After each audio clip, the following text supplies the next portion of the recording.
আপনার ছেলেকে দীর্ঘদিন পর ফেরত পাইছেন, কেমন লাগছে আপনার? আমার ভালো লাগতেছে, খুব ভালো লাগছে। হ্যাঁ, খুব ভালো লাগছে। এই যে দীর্ঘ 16 বছর আপনার কেমন কেটেছে? দেবকের দিন গেছে বাবা, তা আল্লাহ জানে, আমি জানি না, আল্লাহ জানে। আরে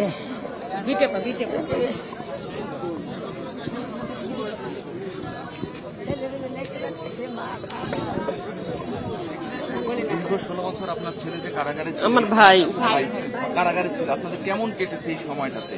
এবং এমনও তো আশা ছেড়ে দিয়েছিলেন তারা আর কখনো ফিরবে না, বা এই কারাগারে এতই আনন্দিত যে আর বলার মতো কোনো ভাষা নাই। আল্লাহর কাছে অনেক লাখ লাখ শুকরিয়া যে আমার ভাইকে আমরা ফিরে পেয়েছি, এটাই আমাদের ভালো কামনা। এখন প্রথমেই বলবো যে 16 বছর পরে আমি আমার সময়কে পেয়েছি, এই জন্য আল্লাহর কাছে লাখ লাখ শুক্রিয়া। আর ধন্যবাদ জানাবো আবু ছাই, যারা এই দেশের জন্য স্বাধীন করেছে, যারা বুকের তাজা রক্ত ঢেলে দিয়ে এই দেশটাকে স্বাধীন করেছে, তাদের আমার অসহস্র সালাম। আর পর পেয়ে কেমন লাগছে আপনার? দীর্ঘ সময় তো আপনি এতদিন পরে কাছে পেয়ে মনে হচ্ছে যে আজকে একটা ঈদের দিন, এরকম মনে হচ্ছে।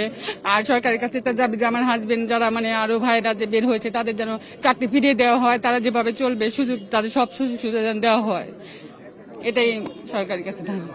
যমুনা স্মার্ট রেফ্রিজারেটর, স্মার্ট লাইফে স্মার্ট রেফ্রিজারেটর।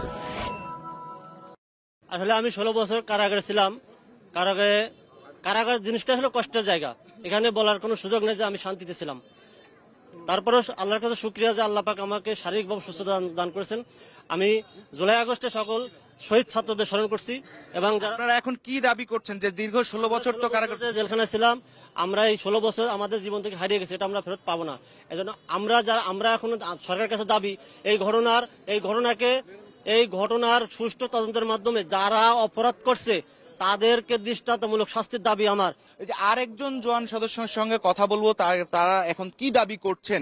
এই যে আপনারা দীর্ঘ 16 বছর ছিলেন, এখন কি চাচ্ছেন? আপনাদের 16 বছর তো চলে গেছে জীবন থেকে। আমরা দীর্ঘ 16 বছর যে চলে গেছে, এই সময়টা আর তো পাবো না, ফিরে পাবো না।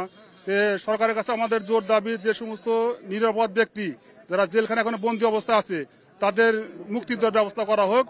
আর যেগুলো যেহেতু আমরা যে দীর্ঘ এখন হয়তো আমাদের একটা পূর্ণ শহরের ব্যবস্থা নাই, রাষ্ট্রীয় সরকারের রাষ্ট্রীয় পূর্ণ সুযোগ সুবিধা সহ আমাদের যেন চাকরি আমরা ফেরত পেতে পারি, সেটা দাবি জানাই। তাদের কাছে আমরা একটু জানার চেষ্টা করব তাদেরকে কি কারণে কেন আটকে রাখা হয়েছিল এবং তাদের এখন প্রত্যাশা কি বা দাবিগুলো কি রয়েছে। এই যে দীর্ঘ 16 বছর আপনি কারাগারে বন্দী ছিলেন, আর এই যে 16 বছর আপনার কেমন কেটেছে এবং কি দোষে আপনাকে কারাবন্দী করা হয়েছিল এবং আপনারা এখন কি চাচ্ছেন?